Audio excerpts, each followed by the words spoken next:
Good morning. Welcome to OptionsTender. It is Thursday, December 26, 2024. Hope everybody had a wonderful Christmas. Welcome back, traders. So we're going to take a look at SPY on multiple time frames, and as usual, do a reminder of where we are at in the big picture, and then we'll spend most of our time on where I think price and even a pattern of how this could look just in case. So if price starts to fall out of the bed, we know where to go with it and not get caught up buying the dip too aggressive if you wish to do so. So let's jump into it. We're doing this intraday about 10:43 a.m. Eastern Standard Time. If you're interested in getting these videos at this in the intraday, consider becoming a 99-cent YouTube supporter. The $4.99 individual analysis, we did Tesla today, and where I think Tesla's price is going and why we shorted it today, and where we short it next if that happens. Okay, so let's jump into it. We have SPX on the monthly time frame. I use SPX on this time frame.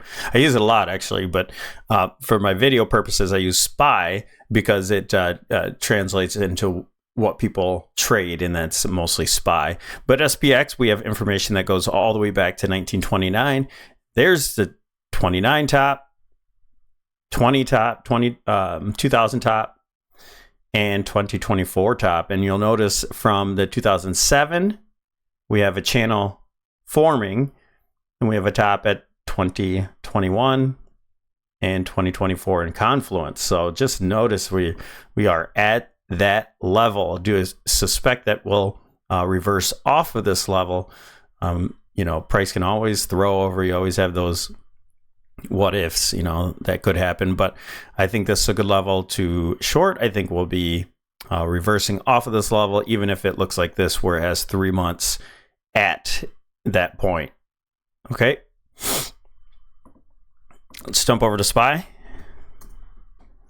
This is also on the monthly time frame. That gives us a better look at this bearish rising wedge with the top here at the 2008, 2021 going into 22, and then the top right now, 24. Or, we'll be saying the 25 top here pretty soon if it holds up here. And we have negative divergence all over the place. We will not show that. It's just everywhere. And so I'm not going to continue to beat that. Okay, here's the weekly time frames. What this looks like. Had that what we're talking about, a little throw over there. Broke down from that on the Fed announcement day. Starting to recover here, and we're looking for a lower high. Do we get that, or do we eke out one more new high? That's the big question. We have what looks like an impulse wave on the Qs, so this could also perhaps eke out a new high, and the Qs have a lower high. And I think that that scenario is quite probable, because really we're setting up with Tesla and Nvidia, we're setting up all these shorts, and so if the Qs are weak, sure, SPY could if IWM and DIA want to show some strength, then this could help SPY go to new highs here. But I'm still looking for a lower high, even in SPY. All right, so our first obvious test, and this is going to become a very important level here if and when we get to it. Okay, so 565 area to 560 area, that's a former breakout zone, a big time weekly breakout zone, as a matter of fact. Because on all time frames, you can have, little breakouts and things like that, and a 65 on a daily. This is a weekly breakout. And so that's going to be super important for this next move to the downside. And I'll show you what that looks like coming up. Just know that we do have time and price on the weekly time frame on the 31st. So that's coming up. Sorry to jump back and forth, but I think it's appropriate to show you. I was skipping it for so long, and now it's getting to that time. So, excuse me, the 29th. So we have 12/29 coming up here in a few days. with time and price, and that's for the week. Okay, so technically we're in that time frame. Is that going to show another high? Is that where a low is? That's what we're always looking for. So we'll see where price ends up, if we got a new high or not. But here, this actually is a really good example of what we should look for. Notice that price, as soon as it got above this 127, which is a huge zone for us, got held above there, went straight to the 162, which is around that zone I was talking about, 560, 565. So that's important because there's not a whole lot of trading in there, all right? Not a whole lot of volume. So, and we'll look at this on lower time frames, but if we start to break down from this point, price could move fairly quickly down to the next point. So this is a zone, okay? Yeah, it could hold the midpoint. Whenever you have a channel, there's a midpoint, and this midpoint was created by the 20 moving average. So next of all, the 20 moving average is going to be a big area to break down from. So I think if this breaks down to 20, you'll see a reaction here off the 560, but then this could be a sharp move after that point. So we'll keep an eye on that zone.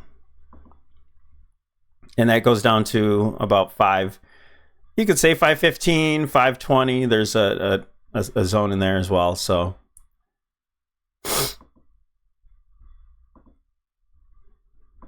on the daily, this looks like, I'll show you. Okay, so we held this. You see this daily breakout?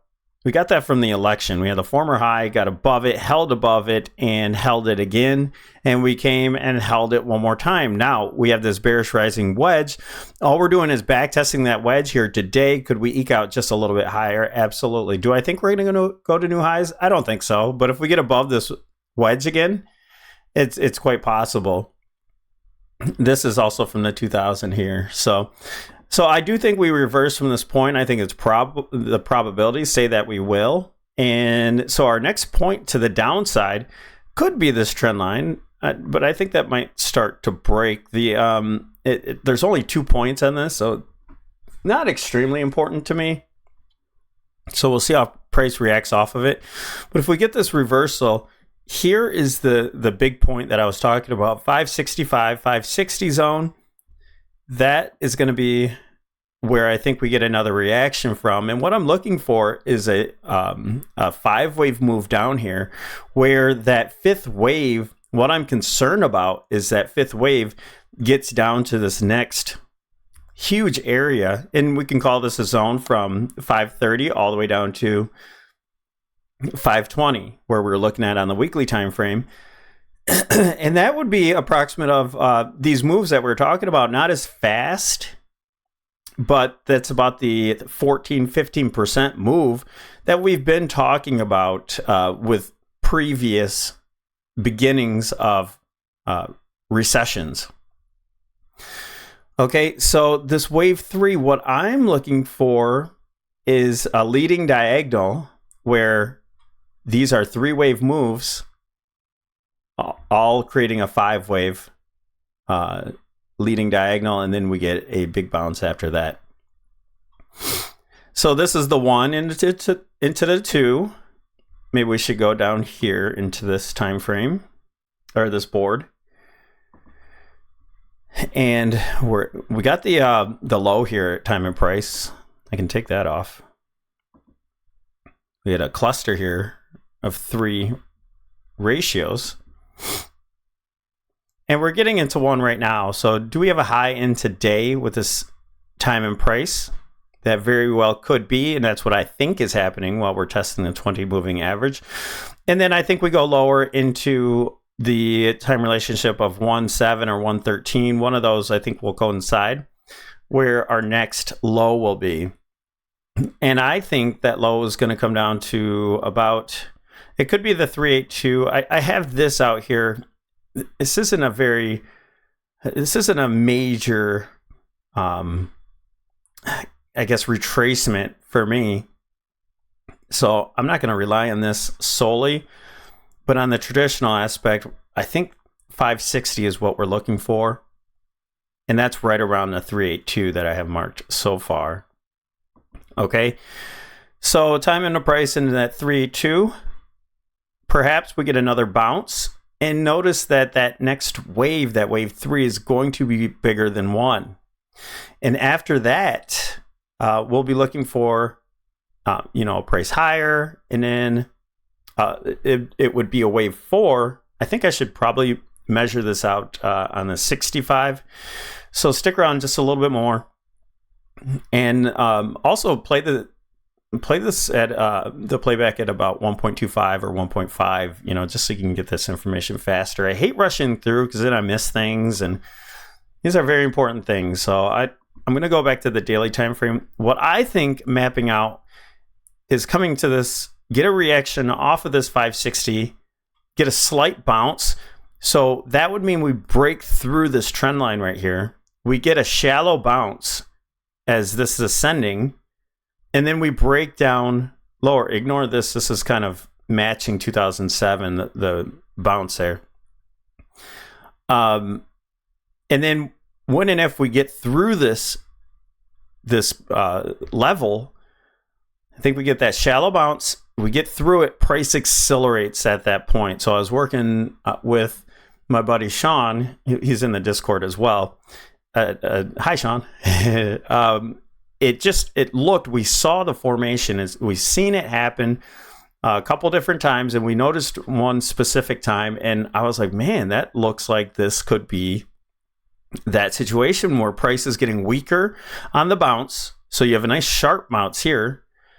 Price gets down, makes an accelerating move, and then bounce more shallow, and then breaks down from here and really starts to accelerate. And we saw that with this move as well. And so we'd get down to that next point, that next zone, right? And that's when we are really oversold. We have an extended wave 5. And then we look for the nice large bounce after that into probably January, end of January into February. This bounce here was equivalent to 2007, okay? And none of the other bounces had this. So we just want to be safe when we're trying to short this again.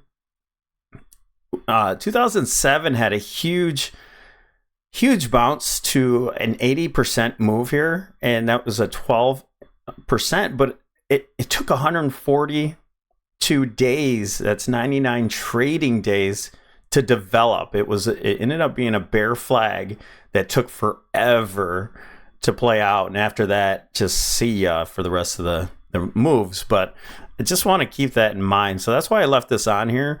But this very well, after a 5-wave move down for a wave 1, we could just simply get a zigzag for retracement, done, and then boom. So I'm not saying this is going to happen. We have to keep in mind, if we're starting to short things at the 50% and we get a reaction off it, that's probably not done yet. Probably starting another formation up to the 62 and even higher. So we'll be careful there and monitoring that. So, all right, but that's what I'm worried about, is this wave 5 get from this next zone. I feel like there's not a whole lot of volume there, and I think price might accelerate and zip down and really stretch out for that move down and get a nice big bounce initially, and then play out with take some time after that. So all right, so here's what it looks like on the 65. On the 65 minute, we have this bearish rising wedge. We get a little bit lower here. We're back testing the wedge now. We're in a comfortable spot at the options expected move. By tomorrow, I suspect price could get back down to the where price ended last week, inside the options expected move. So you could get a move, but I doubt this week we get back to the other end of the options. It's just not probable. So we may get some sort of a reversal candle or so coming up into tomorrow. We'll see. But next week, I think next week starts the descent, and after that as well. Okay. So our first zone here for wave 3 could be down to that 565 area right there before a shallow bounce. And there's that wedge. I'll highlight that right there. Backtest that wedge and the former options expected move, because that will move at that point. And then quite possible zip to the downside. We'll just be careful where we start to buy on that point. Okay, you'll have to look for positive divergences and such, and there could be a catalyst at that point where the earth seems like it's ending, and that's when it would be a good time to buy. Okay, so here is the other picture. Okay, so going in close to this, and we might zoom back out, we have what appears to be an A, B, with the triangle being in the B, and then a 5-wave move down here for C. So that's where it gets confusing. That's a corrective type move, right? So that's where it gets confusing with leading diagonals. They're made up of 3 waves apiece. The Qs do not have this. They have a clean looking 1, 2, 3, 4, 5. So that's what gives me this hint that that this might be trying to confuse us, and we will head lower from there. So what we're looking for here is we have that 786 above us. We held on today to that 62% retracement, got above it, so we have unfinished business up here at the 603.18, and so that's where I think we're going to add on. We'll take off our calls. We have that on the Qs. And we'll look for a top here, and we'll look for wave 3 to continue lower. And here we're projecting wave 3 the wave 3 to start at the 786. Could go higher, but not likely. That would bring us right to resistance here as well, former support. Okay, so this next move we project here to be the 162 extension, and that would bring us all the way to 557. That still brings us in the zone of that 560, okay? I know it's a lower end here, and we have a 565. We don't have to reach that. That's just a way to measure out typical wave 3s. This is not a typical situation where you have an ABC for 1, ABC for 2, ABC for 3, which will be a zigzag. And these are usually zigzags. And then we'll get our wave 4. So we'll look for wave 3 in this zone. We should have a pretty shallow wave 4. And then wave 5, we think price may accelerate. We just don't have, we have a couple ways to measure wave 5, but I think we might get an extension in it. So just be careful. That's what the highlight of this video is at this point. So let's go to the Qs.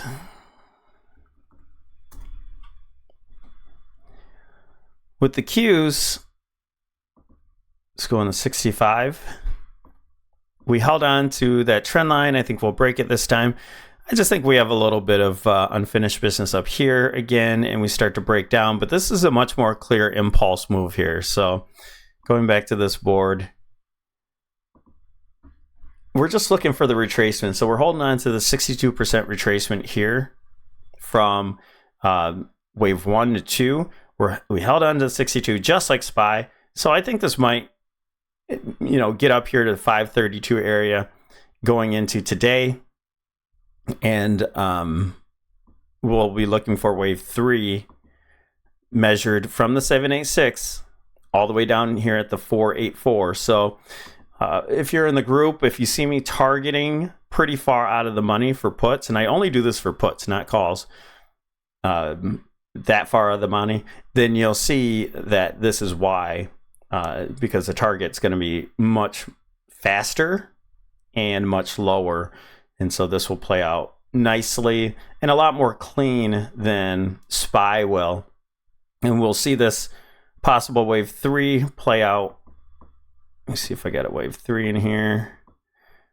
Play out to here. Get a bounce for wave 4. and wave 5, if just could accelerate again. This is going to matter because IWM and DIA are so stretched out. They're getting shallow bounce, things like that. The Qs are really going to start to take over. So we'll have to see where price ends up with the Qs on wave 4 to 5. And if they're relentless and just continuing to break down levels, then that's going to pull SPY with it. And this could be testing the lows of this entire move. So just watch out for wave 5 again. We'll see what kind of positive divergences in different indicators point to the upside, and we won't be too much of a hurry to buy too many calls at once. We'll probably scale into them as we get level to level with plenty of time frame on those calls and in the money, because if price goes lower, those will go out of the money, and we need time on our side in that case. Blah, blah, blah. I'm not going to talk you through the whole thing, but we go to IWM. You see how stretched out this is. IWM, could go a little bit higher. Test these. This looks like a good area here. I got to save this on the 65. Right where the options expected move is for this week. I think that might hit by tomorrow and help SPY and QQQ get up to their final targets that are really near. So I think this 227 is a good resistance here as well. Resistance, support. That would be resistance, and then we start getting a new move down lower. But this, already had a good stretch there. So I don't think that we'll get a wave 3 that is much larger than this. I think, this next move might be a little bit smaller. Might lose momentum. In other words, relative strength in the IWM at that point. SMH. And SMH is going to start this just really coiling up, and when this starts moving to the downside, we're going to get some massive moves here, and this isn't going to hold anything at this point. This might be just creating an apex here, and we break down from this point, but it's going to start leading to the downside much more aggressive at that point. VIX. Sorry, that's the copy machine.